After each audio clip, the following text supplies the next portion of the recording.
Guys, your boy Mr. Robles here, back with another video. And before we get started, let's go over a few of your questions that some of you have submitted on Google Classroom. One of the few questions I got was, can you explain a little bit more about balanced electrons, how they work? So each atom has an outer shell.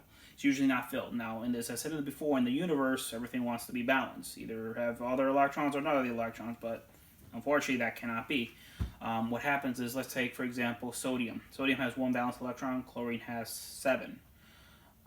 What sodium can do is, if they merge together, sodium can give the extra electron to chlorine, and it's full, its outer shell is full, and sodium can not be, you could say something's hanging, something's left behind, so instead it has its previous shell is completely full, but that one floating that was on its own is not, and it's gone. But that's not how chemistry works. Unfortunately, atoms need all their electrons, so they unfortunately have to share. They come together and hold on tight, sort of like a ring.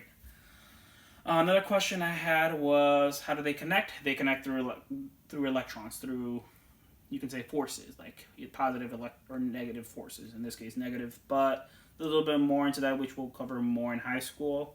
Someone said about their weights. Do valence electrons, are they any different from regular electrons? No, they're the same. They're just a fancy name saying the electrons that are on the outermost shell or don't have a partner or not full. The shell's not full. How many electrons are in the third and outer and more shells? Unfortunately, we're not going to worry about that. We're mostly going to focus on the one that has 8. Sure, there's a little bit more where some have 12, some have 48 and such, but we're not going to focus on that. We're only going to focus on the ones that have up to 8 valence electrons, okay?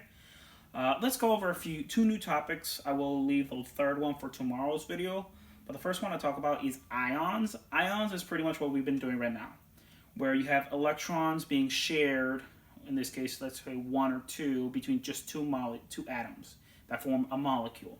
That's an ion, when their electrons are being shared to hang on tight. Covalent bonds, on the other hand, which you'll see in your digital lesson today, they require more than just one-on-one interaction. It requires multiple. For example, an example of an ion would be table salt, NaCl. You have one element, one atom of each, and boop, they're done.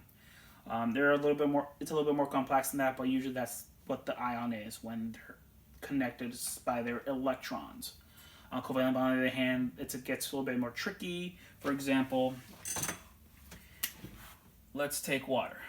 Oxygen has 6 valence electrons, so that's 2 that don't have a partner. It needs 2 hydrogen. In hydrogen, well, it already has one partner, and I'm abbreviating this by their chemical symbol. Now, hydrogen can easily give one-on-one, but I need an extra one, so it gets another hydrogen to share with oxygen. Now, oxygen's full of 8. Well, hydrogen has none, but technically it can lose an electron permanently, so it just attaches. This is a covalent bond. We have to, you could say, sort of multitask to make it fit. While an ion, let's take NaCl, and A has 1, Cl has 7. These guys can connect easily. 1, they're filled. Don't need any extra work. Here, well, we need an extra hydrogen to make oxygen happy.